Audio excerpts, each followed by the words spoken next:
Hello, ladies and gentlemen, and welcome back to the 17th episode of the Overanalysts podcast, bringing you serious and silly discussions surrounding gaming as a culture and an industry, as well as tech and entertainment more broadly at times.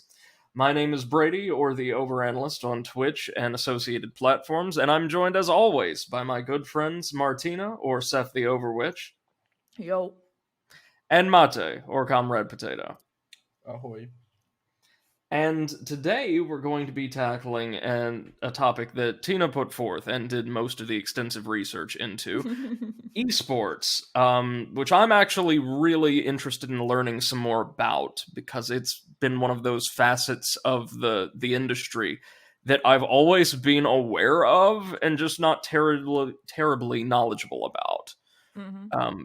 I know that there are like professional teams of people who are apparently too old to work in the field by the time they're like 21 who wield keyboards and setups that look like they came out of Tron or something and make more money than God. That's all I know. Yeah. But first, I believe you wanted to start with just a general update on what we've been playing or just involving Yeah. ourselves with over the past couple of weeks. Yeah, I mean, we haven't talked about that for a while now, and I was like, yeah, Yeah. why not do that? So, All right. yeah, Potato, what have you been playing? Pretty much just Vermintide 2. Mm-hmm. Really? And for some reason, because why would I play something good and normal? Chicken Invaders Universe? That's like an asteroid, not asteroids. That's a Space Invaders clone, kind of, right? Sort of, yes. They just, expanded a bit on it and turned it, with this latest one, turned it into a freemium model. What? Yeah, but you can play pretty much all you want for free. It's just if you spend money, you get advantages, but it's not like it's a PvP game. So Right. shit. Mm.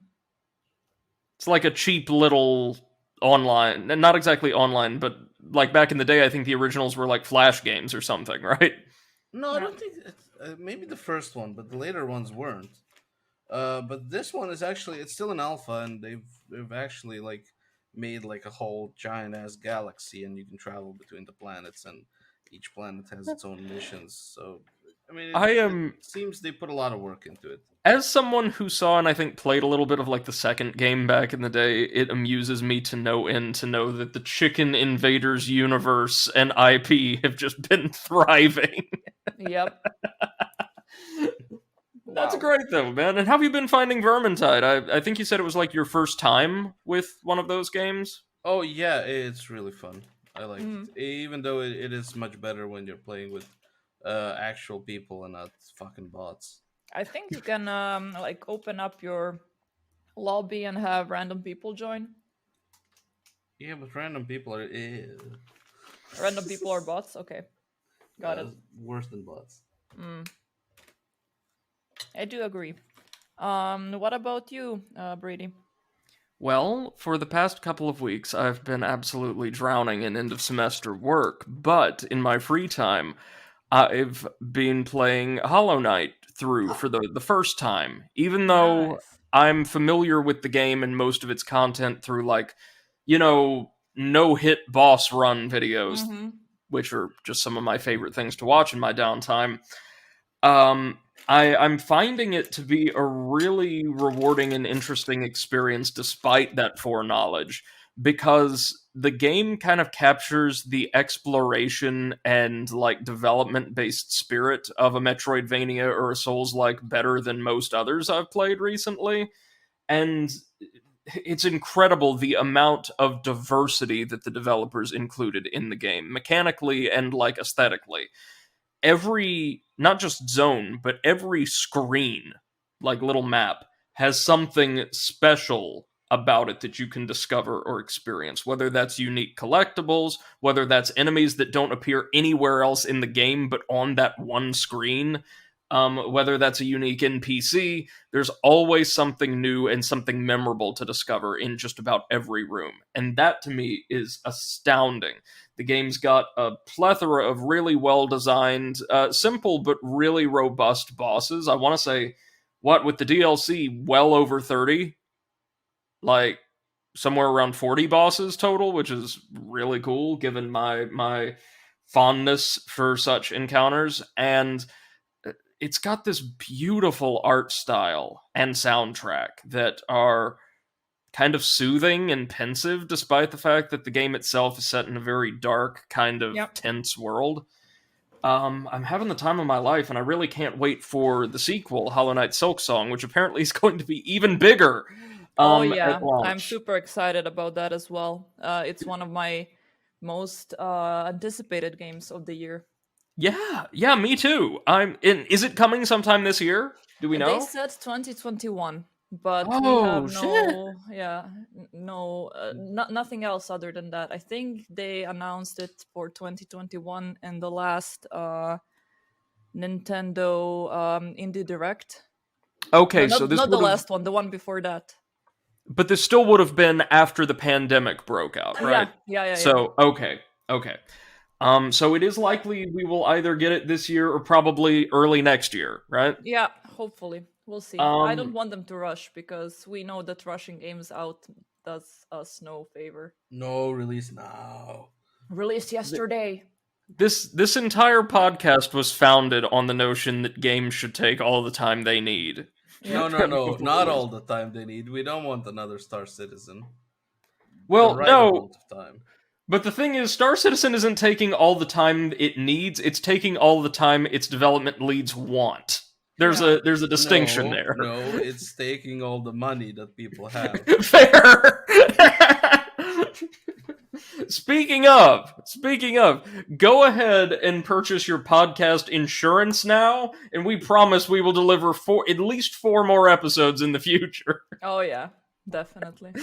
Um, I've also in my off time been replaying. I think it might be my second full playthrough. I want to say second or third in my Hmm. lifetime. Apollo Justice Ace Attorney on Oh iOS yeah. because I don't have a DS.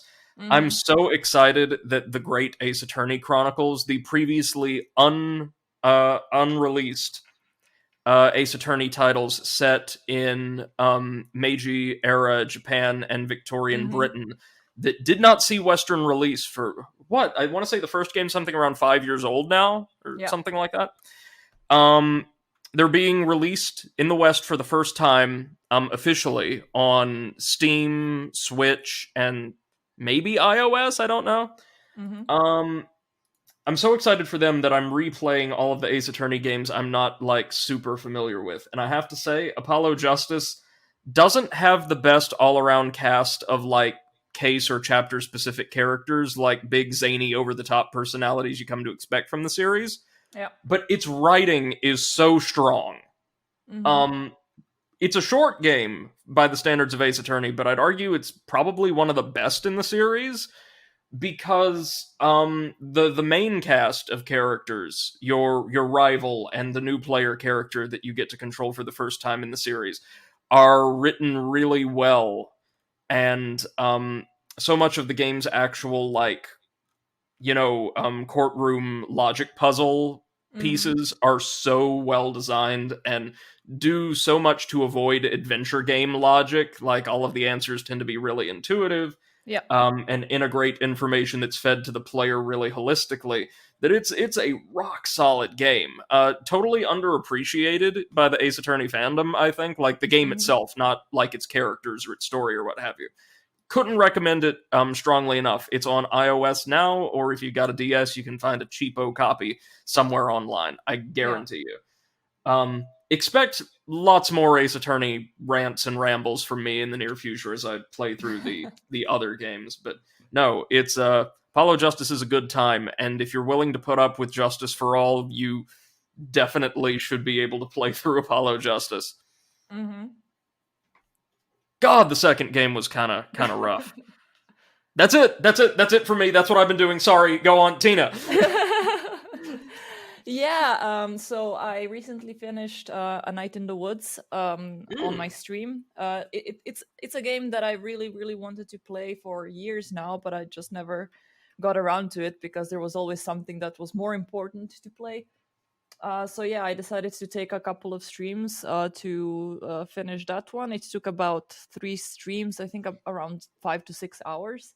Uh-huh. It's an amazing experience. So the game is about this girl, May, who comes back home into her middle of nowhere city because she dropped out of college and she doesn't want to talk why she dropped out of college. So she's trying to reconnect with her friends and kind of fight with her dark thoughts and thoughts of not being good enough Right. and stuff like that. And then suddenly stuff starts happening in her little city in the middle of nowhere. Literally, it's like a city in a swamp. So, like, you need to get a train to get there and then walk for half an hour to reach the city. It's basically the little small town from every Stephen King work ever. Basically, yes. Yeah. And it kind of does have a little bit of such a vibe. I mean, I did not expect that I would be scared from that game, but there are some sequences that made me a little bit, uneasy Yeah, because of the it's atmosphere. it's very atmospheric, it's Yeah. kind of suspenseful at times, Yeah. right? Also, the main character May, she's basically she is super relatable. She is the personification of everyone's thoughts when they, start having thoughts in their heads that kind of just develop from nowhere. Like when you're sitting on the toilet and start thinking about random shit, what you're thinking, she's saying out loud. So it's really funny to hear her speak. Imagine Um, going through life like you're just sitting on the toilet Yeah, constantly. that would be great. The second game that I've been playing a lot is Monster Hunter Rise. Yeah. Um, like honestly, I'm really having a weird relationship with it. I kind of have the same Right. relationship with it as I have with Animal Crossing because I do not like the game, but I keep playing it, and I don't know why. I think it's the fact that they present the quests to you in like kind of like a checkbox style Yeah, you get a massive menu. checklist. Yeah, exactly. And you really want to have a tick next to every item. At least I do, I feel Mhm. dirty, unclean if I don't finish it, and they just keep piling up. So you have about, I think, 10 quests per level, and I am currently at level 7 and they are still popping up. So that is around 70. And then you have 2 quest givers, so that is 140. And then you keep getting quests also from like people from the village.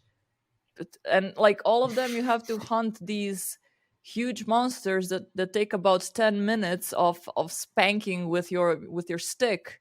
Right, they're bosses. Yeah, they're all bosses, and like it takes such a long time. I have, what did we see yesterday, 60 plus hours or something like that. Yeah, you were either at 60 or just under 60. Yes, One or the something other. like that. Yeah. And it's really weird because I hate myself for playing it because I'm literally not doing anything. It's like the biggest time waster that I've ever played, but I still want to play it because I really need to have a tick next to the every single fucking item in the checklist. Ooh, you would have Th- a Sure. bad time. there is one thing that I like about the game, and that is that, of course, you can play with your cat and dog. So the Palico and Palamut or something like that. Mhm. Of course, I named them Beppo and Palpatine because obviously you can dress them up so they can be super cute and adorable. Also, when you can recruit more of them and send them on quests by themselves. They're called Meowcenaries. Of course. Yeah, and whenever you recruit a new kitty, they jump out of the tree and like make a shit ton of backflips and then like do a pose in front of you, and that is so fucking adorable. I'm recruiting cats like crazy just because I want to see that thing over and over again. That and the small video that you get every time that you are like you're at the kitchen trying to eat dango and the cats cook the dango for you. It's so adorable. Like I think those were the only cinematics, like repetitive cinematics in any game that I've ever played that I've never skipped. Right on. Now, you talked about the pain that this game might present for completionists. Yeah. Do you think that your overall impressions of it would be more positive than they are if you weren't like trying if your goal wasn't to slog through it in a single sitting, more or less? I think that my impression of it would be more positive if I was able to just play it for a couple of hours, drop it, and leave it, Yeah. because you are just not making much progress. Like the story is boring and you just don't care about it.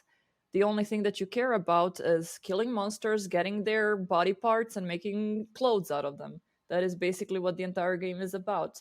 And completing the sets actually require you to kill the same monster and go on the same quest multiple times and hope Yep. that you're gonna get the body part that you need. And that is just hell. Like I think maybe I had 2 or 3 sets complete from like lower levels, and that's about it.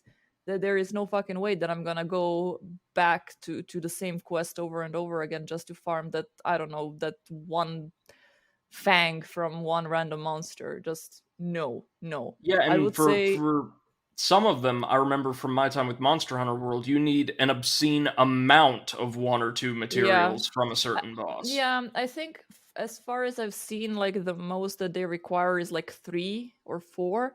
But Okay. considering they rarely drop, that is also a very large amount, to be honest. So yeah. And yeah, I would say if you are the type that likes completing games, stay away from this one because it is going to suck you in and you're gonna hate yourself for it. I would not even like recommend it to people that want to finish a game. I would just recommend it to people that are able to pick up a game, play for a couple of hours, and forget about it. Just not return to it for a couple of days, then maybe play if you have an hour to spare or something. Yeah, Just like maybe casual people. like if you want something to sink a weekend into, or Yeah, something that you can play in the evenings with friends, something yeah, like that. yeah, exactly. I notice like none of us actually play games that way. Yeah. We mainline them. Oh yeah. I have this thing that I really want to complete every game that I start playing. Not 100% completion, but like completing everything that is reasonable to complete. Oh yeah. Um Um, Speaking of, next week on my channel, as like the kickoff of a cleanup week, Immortal Unchained is going to make a reappearance. why do you do that to Oh yourself? no, why? Like we talked about this. You need to make yourself a nice bath, relax, not play Mortal Unchained. No, but see, there's so many crappy rehashed bosses in that game that we didn't fight. Hmm. I feel like I need to show the world because nobody else is going to. Yeah. I mean, you say it like it's a bad thing. Right. See, the world needs to know. They need to know what they did.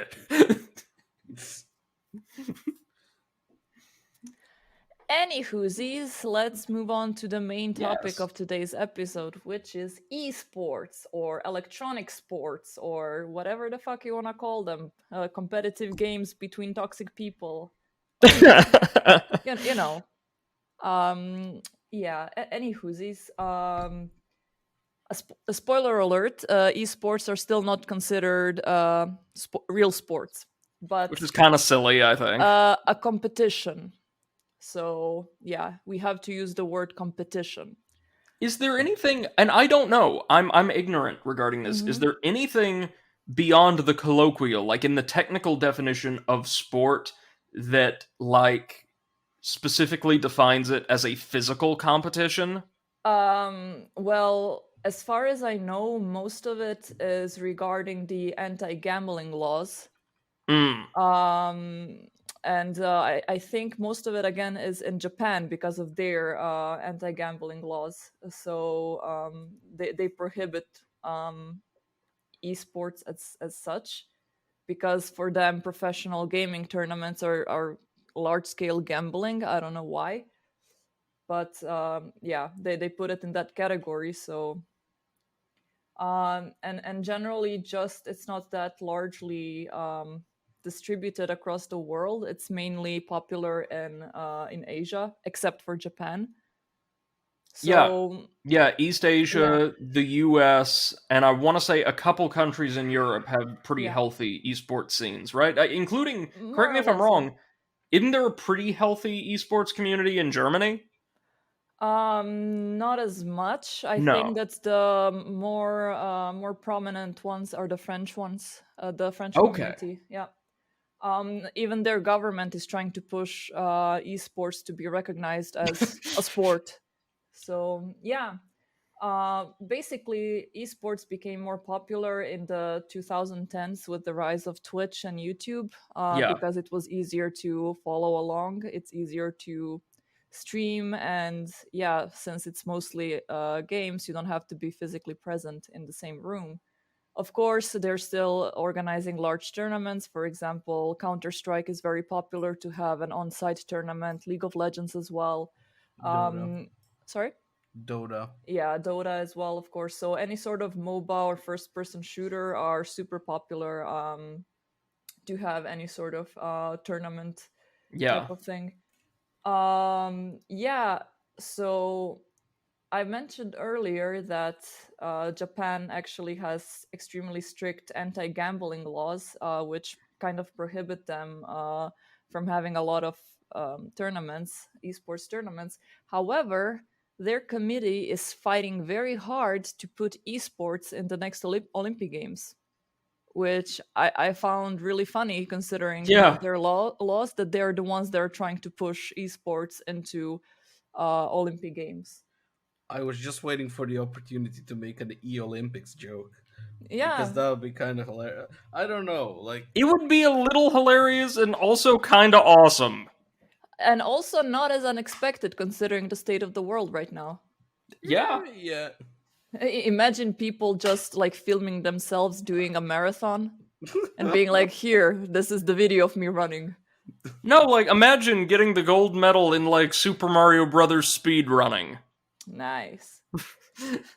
Yeah, so according to this article, towards the end of 2010s, I think that this was made in 2018, it is estimated that the revenue of esports in the United States was around $1 billion, which Woo! is a huge amount. And we also know, like from random articles that are popping every now and then about certain esports players, like esports names, especially in Counter Strike or Overwatch or now Valorant as well, that they are making an obscene amount of money.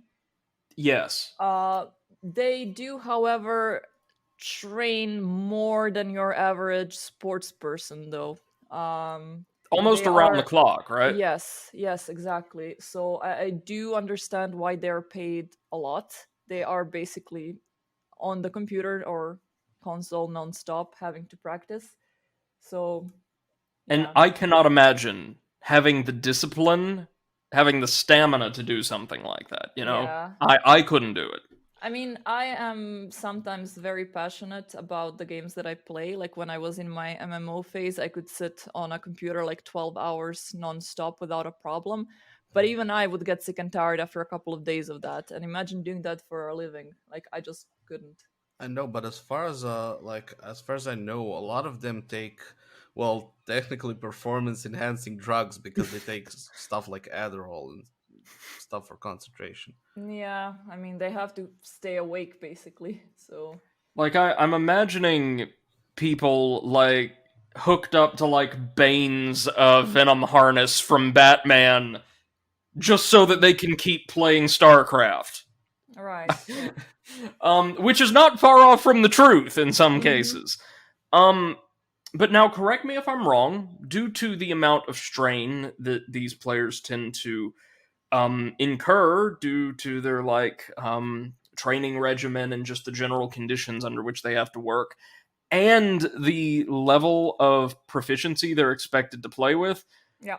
The average duration of an esports athlete's career is very short, and the turnover rate in like teams and leagues extraordinarily high compared to other sports, right? Mm-hmm. Mm-hmm. Yeah, Yeah. it's not just that. Like, imagine, like, it's not like, physical exertion where as long as you're training, you're sort of fit and in condition to run, lift weights, and everything. Yep. Like, Mhm. the brain doesn't do as well as all that other stuff. Like your eyes go bad. It's a much like it's more of a younger people's sport, like at least for the more professional side of it. Because like Mm-hmm. imagine yourself now and imagine yourself 10 years ago. Like, how were your, like, let's say, game reflexes back then? How are they Yeah. now? Yeah. Oh, They're probably much not much better. sharper. Yeah, Yeah. like Yeah. they. I'm Imagine. 23, and I can already Yeah. tell like I'm not as sharp as I once was. Yeah, Exactly. definitely. And but like now that you did the comparison between 10 years ago, imagine 10 years ago telling your grandma you're making $1 million by playing a video game and you're a sportsman. Yeah.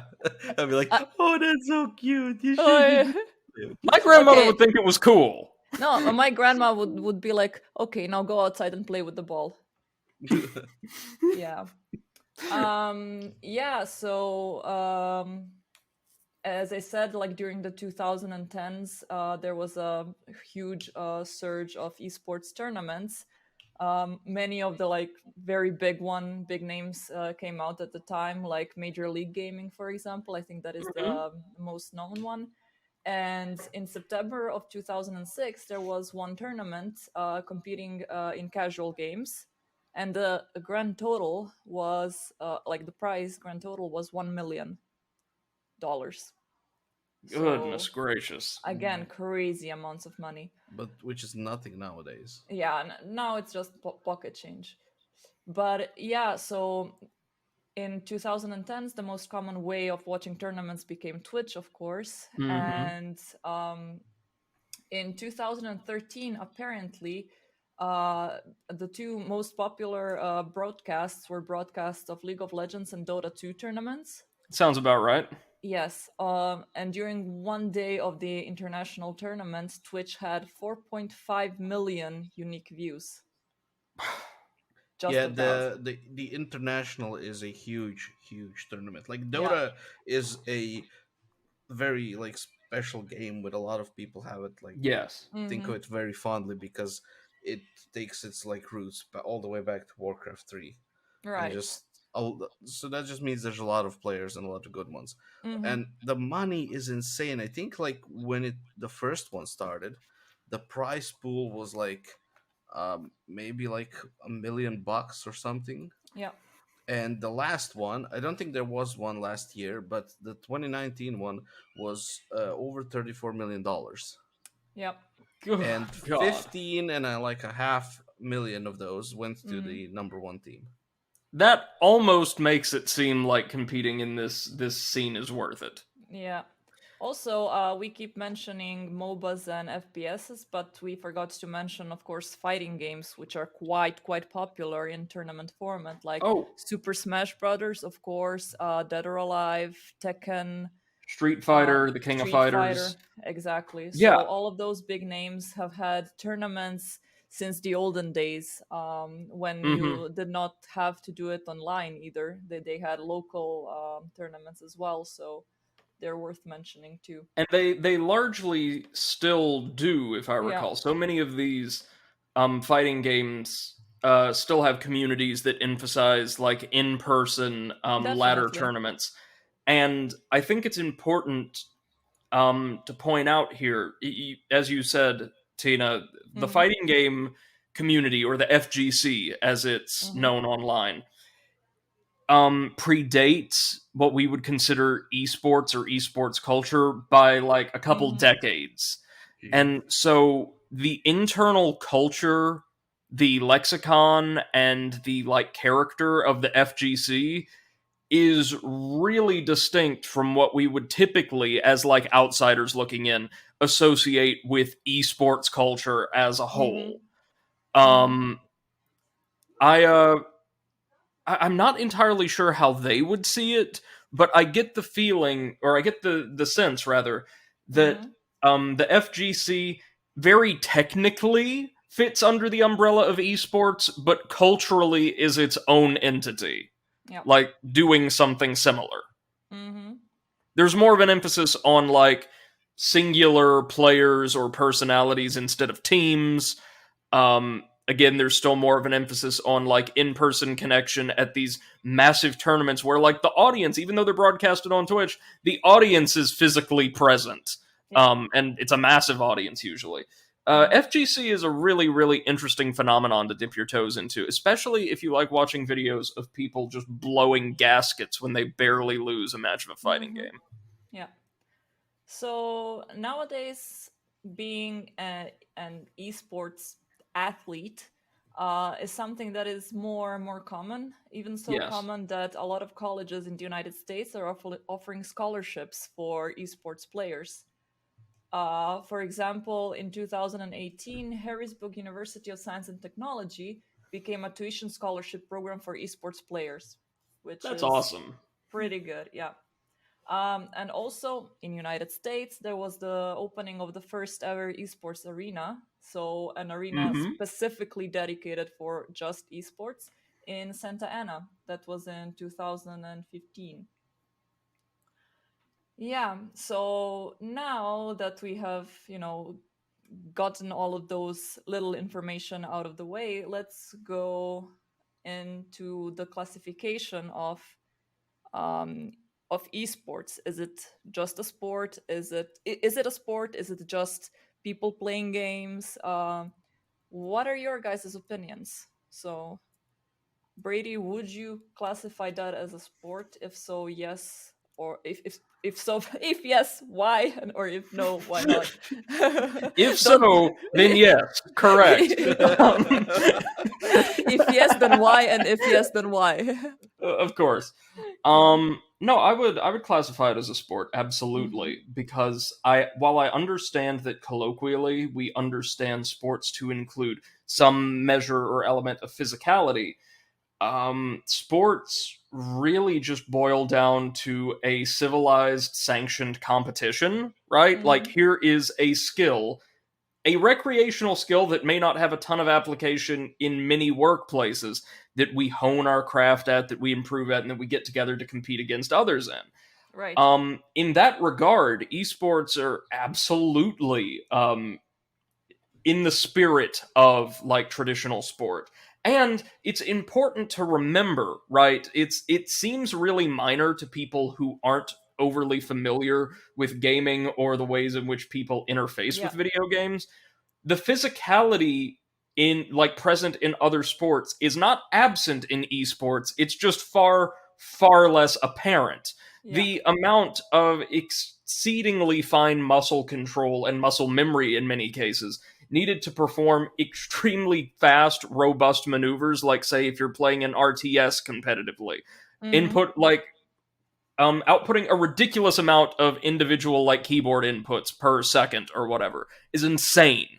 The amount of Hmm. coordination, the amount of training, the amount of memory you need is absolutely absurd.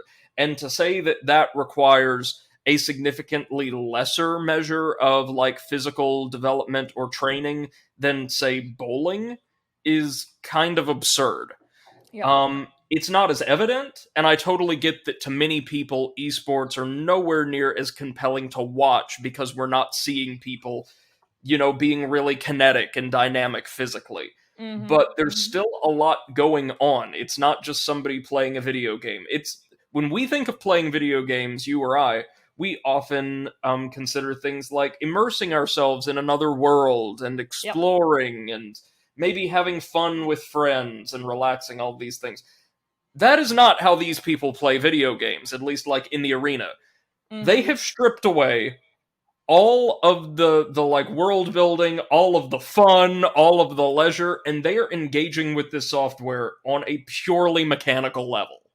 And Right. that requires a remarkable amount of both mental and physical sophistication in the athlete. So I would Hmm. say, yes, esports are perfectly legitimate sports. They're competitions. They do require some measure of both physical and mental alacrity and refinement.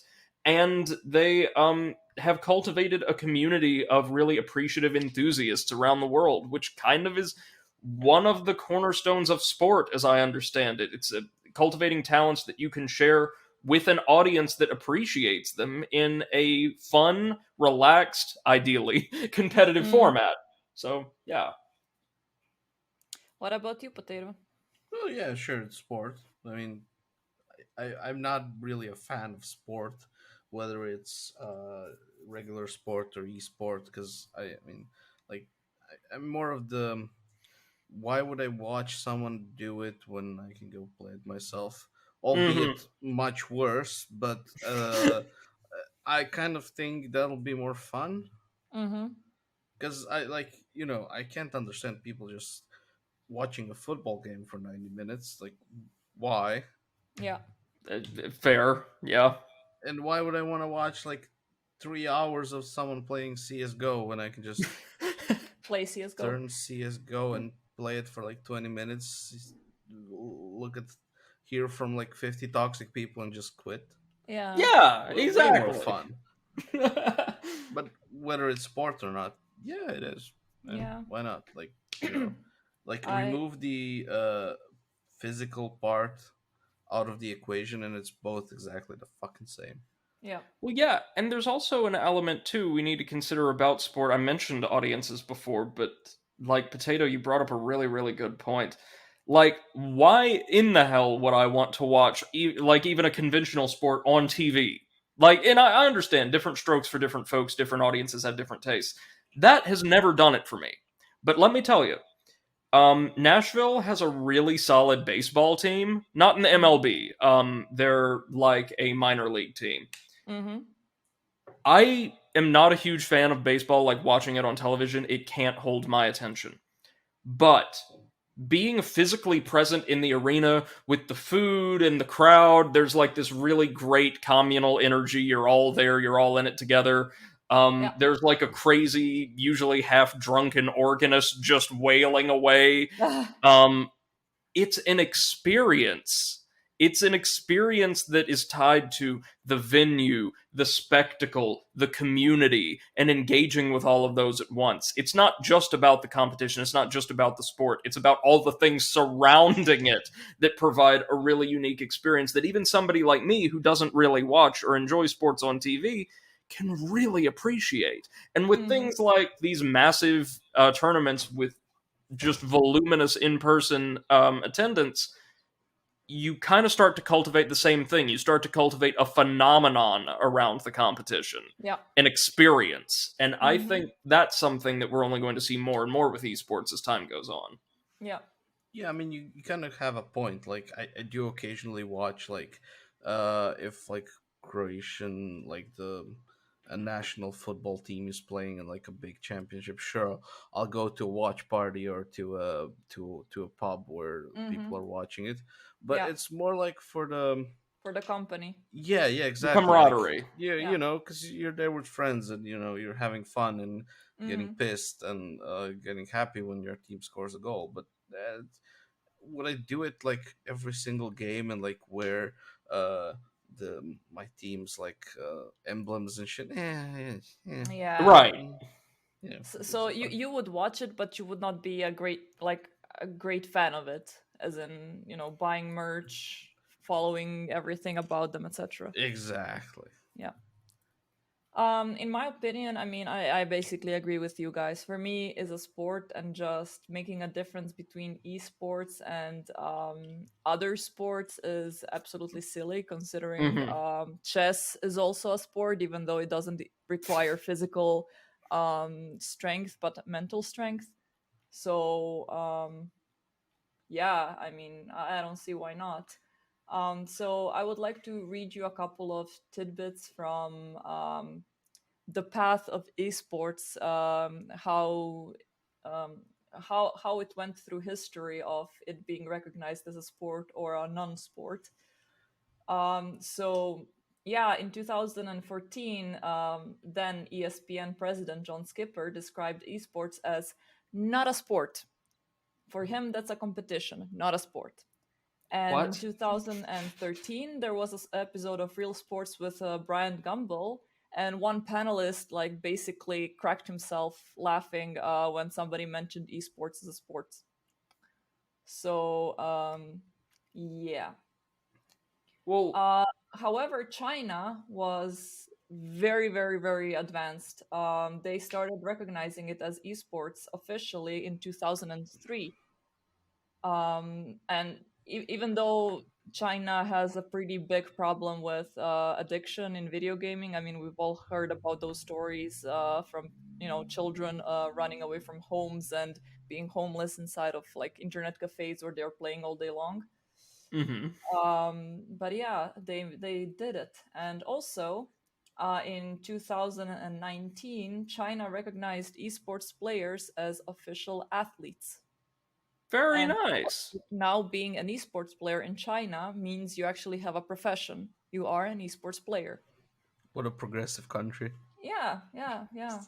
So apparently, in China, by July of 2019, more than 100,000 people registered themselves as professional gamers, and they are anticipating about 2 million people more in the next couple of years. In So there 2000, yeah, there actually is a professional contingent then of the gamers TM. yes, the That's gamers amazing. TM, yeah, but only in China for now. In 2013, the first ever gamer, Danny Lee, became the first gamer to receive an American visa for internationally recognized athletes, so he could visit the country and play in a tournament. Nice. Yep. Um, yeah, in 2014, Turkey also started issuing esport players license that they are professionals, so also professional gamers. And as I said, when it comes to Europe, France is the one that's a bit in front of everyone else.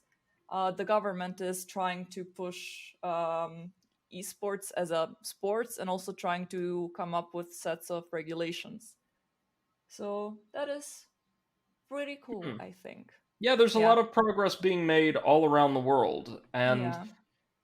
as I think you said, Seth, most places in East Asia already recognize esports as legitimate to some extent, right? Oh, definitely. Yeah. And the US is kind of there. Obviously, like the more money that's in the field, the more interested we're going to be because of course. Of Um course. Yeah. and do you have any idea like where the current frontiers for like the expansion of esports, both either as like just a community or receiving official recognition, are right now? So right now, the biggest place that is pushing esports is China. Hmm. Generally, Asia, as we know, is really, really into esports, but China especially, and also Japan now is starting to make it Okay. more prominent, mostly because of the Olympic Games. So they are really trying to make something new come into the 2020 Olympic Games, which are gonna not be held in 2020, but whenever the fuck that comes. Um, but yeah, it's definitely Asia. It's not that common in Europe, US, so. I mean, considering they have Yeah. scholarships and stuff. So Like my understanding is in bigger cities and especially like on the coasts, like the West Coast in particular, there's thriving tournament scenes for like the FGC and esports. hmm so moving on to the next topic. Now that we got all the good stuff away, let's talk about the bad stuff. As Because we there's all a lot know, of it. there's a lot of it. As we all know, the average age of your average esports player is around 17, Which is maybe. insane. Which also brings along a lot of issues with them being, of course, immature. Yes, they're sportsmen, yes, they are athletes, but they are still teenagers. So, with that come a lot of problems with behavior, Hmm. which we all know from playing any competitive game, like not in a tournament, but if you play, let's say, Overwatch, Counter Strike, League of Legends, you have come across your typical player. A lot of toxic behavior, a lot of trolling, so-called trolling. And I could be totally wrong here, but just based on bits and pieces of articles I remember as a patchwork from Yeah, years ago, the esports community in general, they've gotten much better, but they yeah, have also, especially in specific like enclaves, had yeah, really serious problems with like sexism, yeah, yeah. both in the industry as a whole and like within specific teams, right? Yeah. So first and foremost, the biggest problem definitely is toxicity. We know that from our personal experiences, but Hmm. it's kind of weird to see that even in a professional manner, these players are not able to control themselves. Especially, it seems that League of Legends is a um, very, It's yeah, especially prone to yeah, toxic yeah. behavior or discourse. Exactly. So there have been a few professional players who have been uh, banned or kicked from tournaments from being very toxic towards their teammates or their. I wanted to say enemies, but that's a bit harsh. Their Opponents. Opponents. opponents. Yeah. One very good example is Team Siren. If you've heard about Team Siren, that was the first all-female team in League Okay. of Legends that managed to last 1 month. What? Yep, managed to last 1 month because it received so much backlash, so much toxicity, so much negative comments that basically they were created as a gimmick to attract men. That was their role. Oof. And also apparently their trainer was extremely abusive toward the actual players. So yeah. Of course, there are some Yikes. other cases of fixing the matches, of sharing secrets with the opponents and stuff like that. Because, as we said, there's quite a lot of money in this. So it's not nearly as much as, let's say, football, but the numbers are still pretty high. You get plenty of your good old fashioned old Yeah, school Vegas style corruption. yeah, exactly. You Um, yeah, so moving on from that, Potato earlier mentioned about performance enhancing drugs. Yeah, so there were quite a lot of news about players using stuff like Adderall, Hmm. Ritalin as well. So anything that can boost concentration and keep them away from sleeping. So any sort of drug that is against anxiety, against apparently Parkinson's as well. So So you can yeah, imagine why these poor people, on average, are like in their late teens. Why they yeah, don't last that long. yeah, and they're always mixing it with energy drinks, which we all know is a Ugh. big no-no.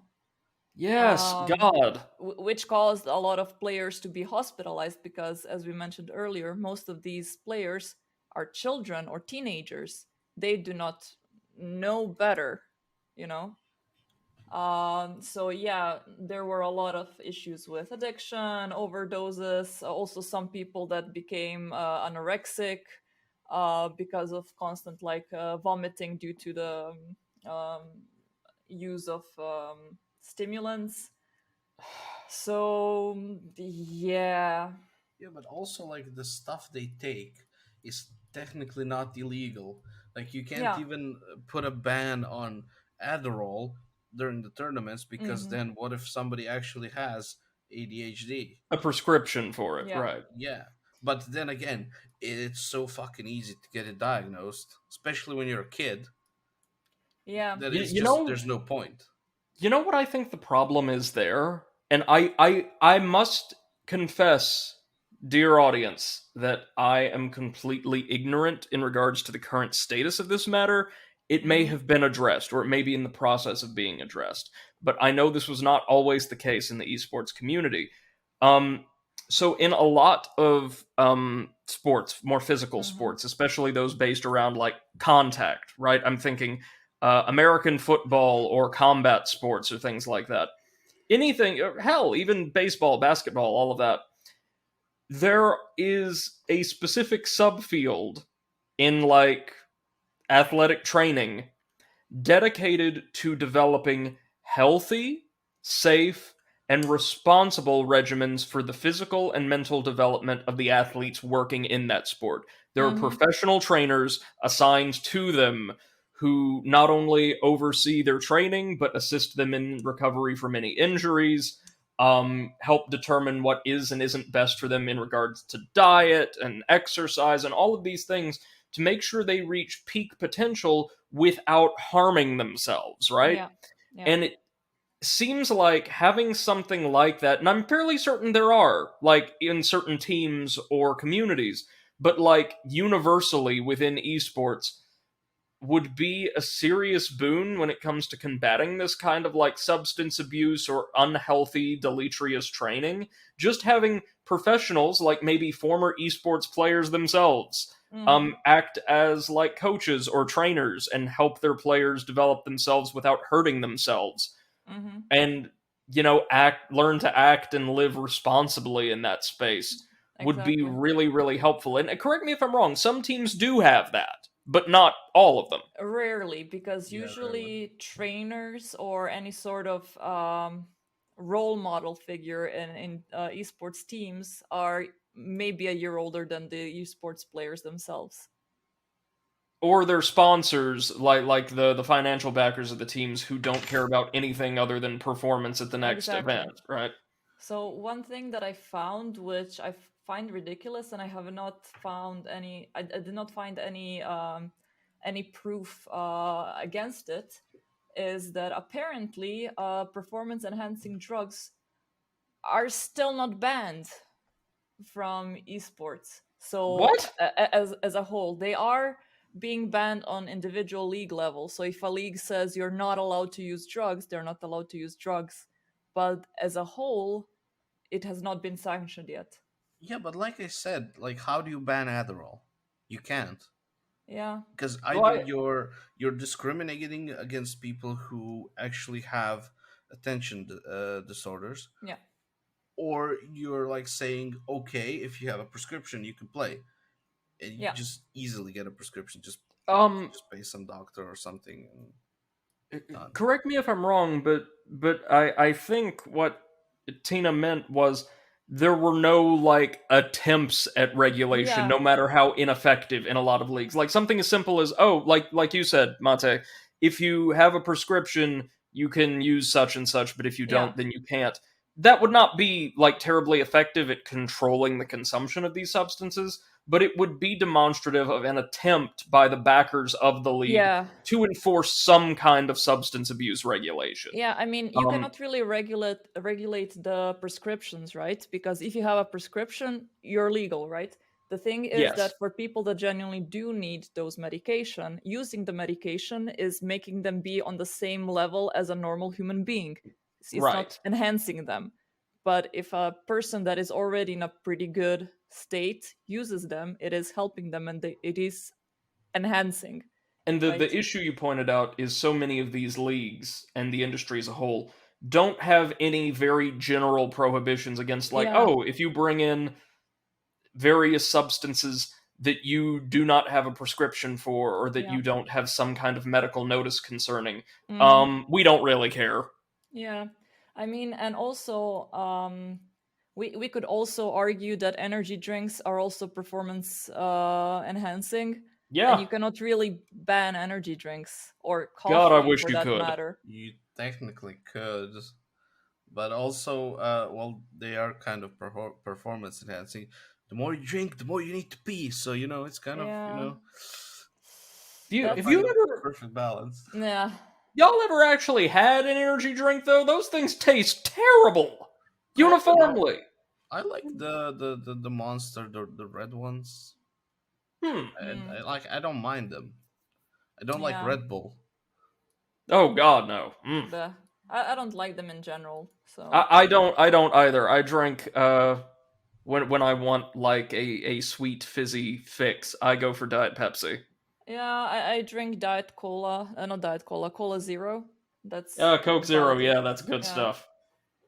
Okay. I would say our last bad topic that I would like to touch on is player exploitation, Yep. which I think we've all heard horror stories from South Korea, especially, where there have been poor players sitting at their computers for 12 plus hours every day, being on a minimum to no wage, not being able to do anything with their lives just for the sake of playing in tournaments.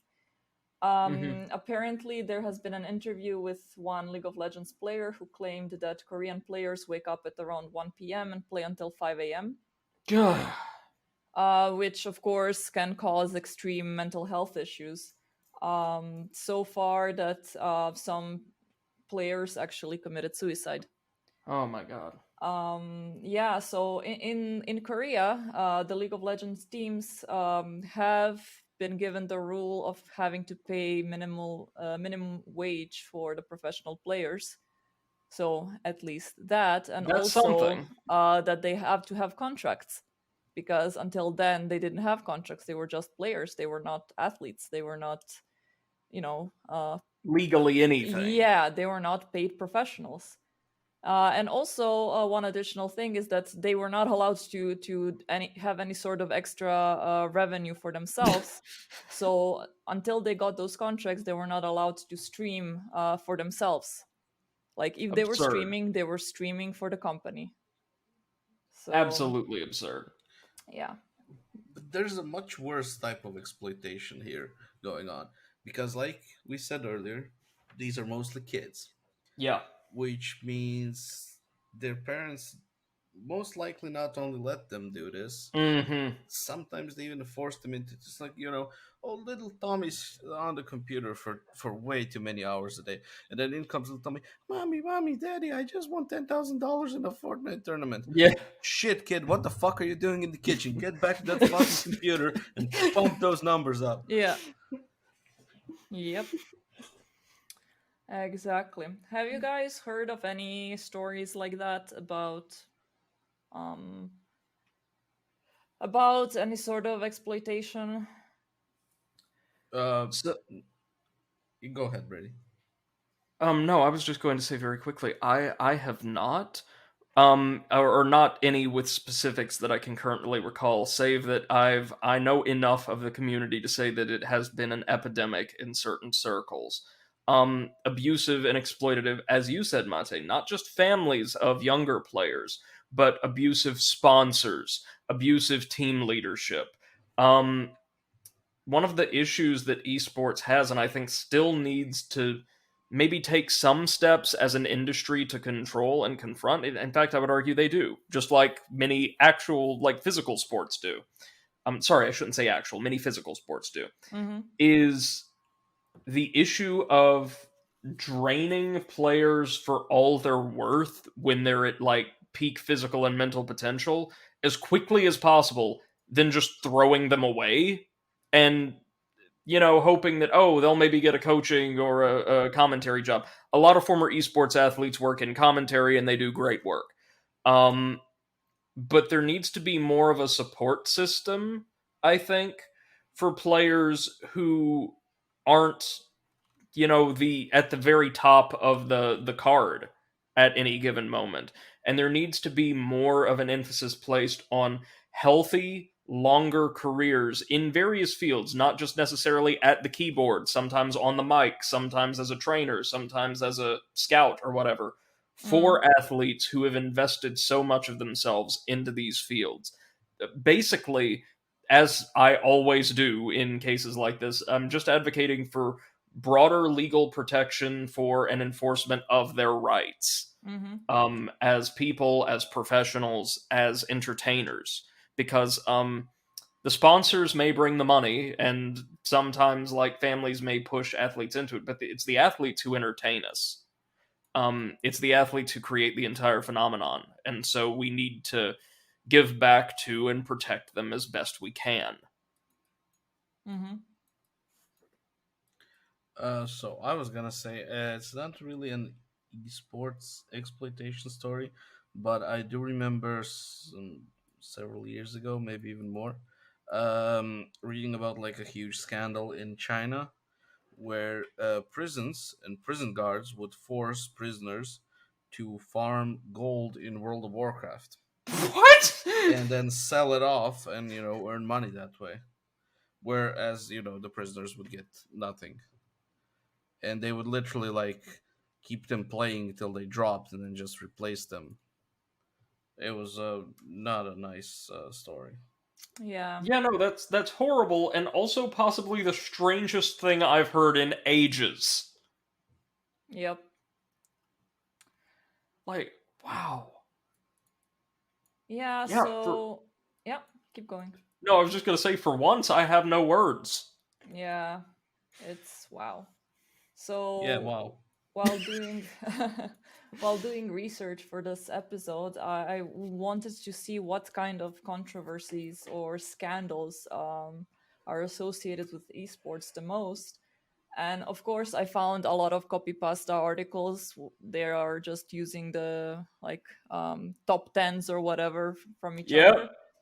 But what they all seem to be repeating, and also some different articles, is match fixing and match ruining or trolling.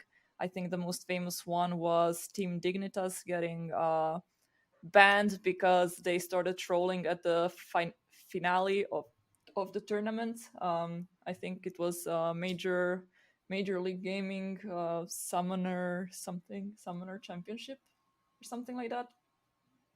Yeah, they basically trolled the one round of the game, and everyone was like, "What the hell?" And then they played normally the rest, and I think they got just kicked. mm, Yeah. Yeah, so apparently the bigger issue was that the both teams, Dignitas on one side and Team Curse on the other side, they just did not give a shit. So they didn't care about the tournament, and what they agreed is to just split the prize money. And yeah, yeah, so what happened is they got disqualified because, of course, I mean that's not the point of a competition. Um, Another scandal, of course, was the sexism scandal in Hearthstone. yep, A lot of people getting harassed during tournaments and stuff like that. So, I mean, it's really shitty to hear about that. But since like esports, at least, is not the type of sport where there is a big difference regarding the sexes, where male can like any gender can fight any other gender in a completely fair fight. Uh, yeah, there is of course gonna be some controversies around that, and also people that don't think that is fair. Um, yeah, and like most of these controversies and everything else that I've read comes from the fact that just these players are children, yep, and they just don't know how to behave themselves and don't have role models that can teach them how to behave themselves. There is also one story about an esports coach that got banned for verbal abuse. Not banned, he got fined for verbal abuse. And I read his age, and it was 19. A coach is 19 years old. That's kind of Like funny. a 19-year-old coach coaching 17-year-olds. Well, So yeah, but I mean, this is also a field, again, due to several of the issues we talked about that need to be addressed, where you're considered an old, old player if you're like 22. yeah, Like, yeah. it's insane. Yeah, so and like there has been so many instances of people getting banned in tournaments for just very unsportsmanship like behavior. Yeah, Insulting people, harassing other people, not respecting the rules, just something that a very spiteful child would do. And that is not something that is that hard to believe or that hard to anticipate. Well, no. Again, this is an area where I wouldn't be surprised to learn that Yeah. like the current global Fortnite champion will not be born for like 5 years.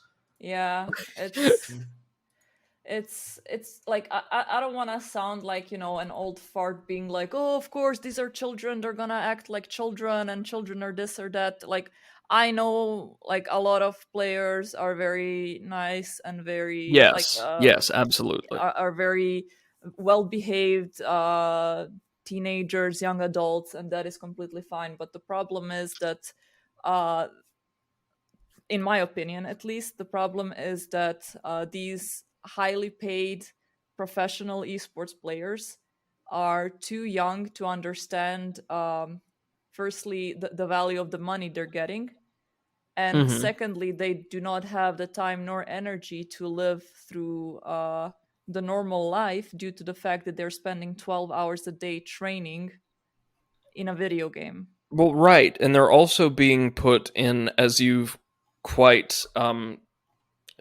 quite successfully detailed to us, extremely high tension environments, where they're not physically healthy. They're not Hmm.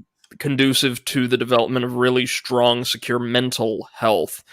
Um, and they are prone to suffering abuse from various, like, supervisors or role models in their environment. Hmm. Like, it's not unusual to see people who maybe are still growing as human beings, their Yeah. faculties are still developing, to lash out when they're put under a great deal of strain and aren't given the tools to deal with their environment or the challenges that it presents them. When Hmm. their environment and their guardians aren't particularly interested in giving them those tools, they just want to get the next paycheck out of them. Yeah. What are your final thoughts, Potato?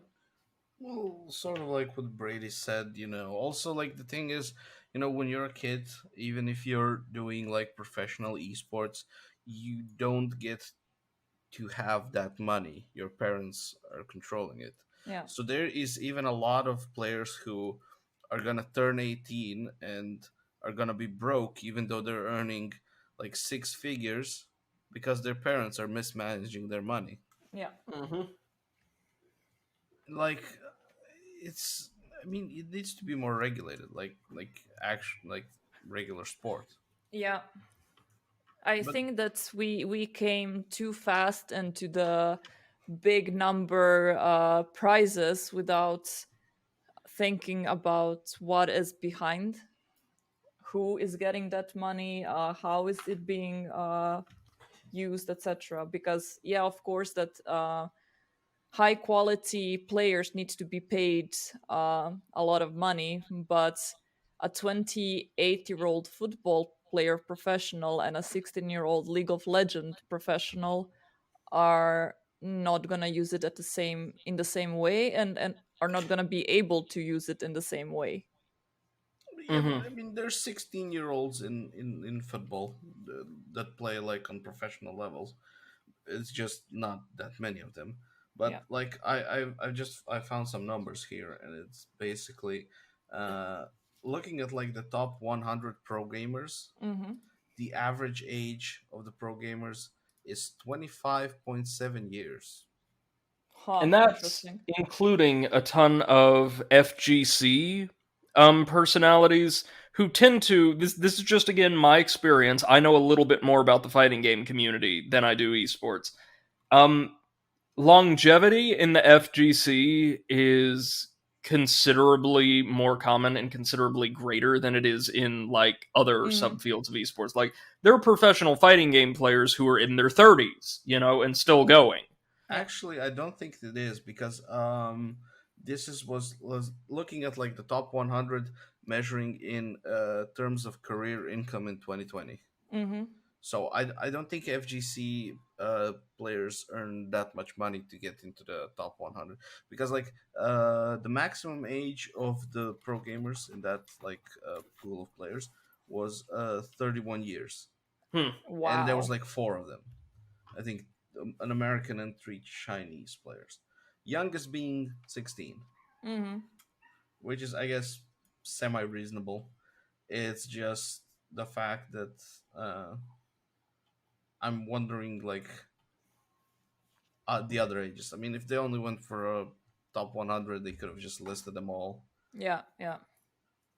But like the average age at which most of them retire, 25. Man, Yeah, that's insane. Although, I mean, most of them, like, after retirement, they just go to Twitch streaming. yeah, Or Because, commentary, like at tournaments, or yeah, hosting, things like that. yeah, but there's not that many jobs in hosting, so most of them do go into streaming.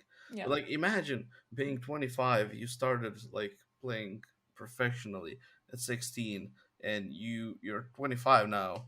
You're no longer, I guess, good enough to play at that level, Right. Yeah. and you have no real life job experience. And Or higher education in many cases, not and all your cases, but professional many. life Yeah, is over at 25 and you still have 3.5 times that to live through. yeah. I mean, Wow. like, if I could safely retire at 25, bring it on, but. Uh, Yeah, but like when you look at it, these people, like, yeah, sure, some of them earn, like, okay, I'm looking at a page that has like top 100 players of, wait, this is just for Dota. Can I just look at it for everything? Largest, no, I can't. But like those are like top 100 of them. They've earned like the 100 guy mhm. 1 point something million dollars. If you're in like Croatia, sure, yeah, you can probably retire and live nicely with that money. But if you're in America, that's not that Right. much money for being able to live till you're like potentially 90 or older. Yeah. No, no, no. I was just joking, saying, like, if I had enough to retire on at 25, yeah, but that is not many of these people. You're absolutely right.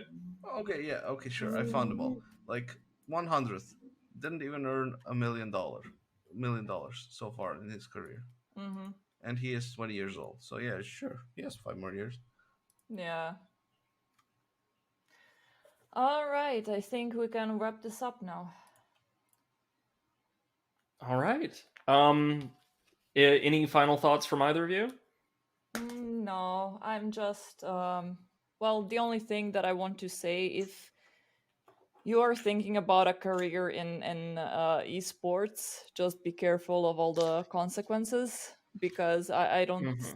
I don't think it's as simple as, well, also being a professional football player is not simple, but there are quite a lot of negative sides that come with it, and quite a lot of dangerous negative sides. So just be careful of that. And also, esports is a real fucking sport. Yeah, Deal with it. absolutely. Agreed. Deal with it, dear audience, Yeah. and deal with the conclusion of this week's episode of the Overanalysts. Thank you so, so much for joining us. As always, if you would care to hear more from us, feel free to access our archives on any of the following platforms: Spotify, Google Podcasts, iTunes, or YouTube. You can also access VOD archives from all three of us, all three of our Twitch channels on that YouTube channel, as well as a couple interesting new projects we have coming down the pipeline in the forthcoming weeks. One in particular, which I will be producing with the aid of Martina and Mate, and can't wait to bring you guys. It's going to be something different, but a lot of fun, I think. Um, Yay!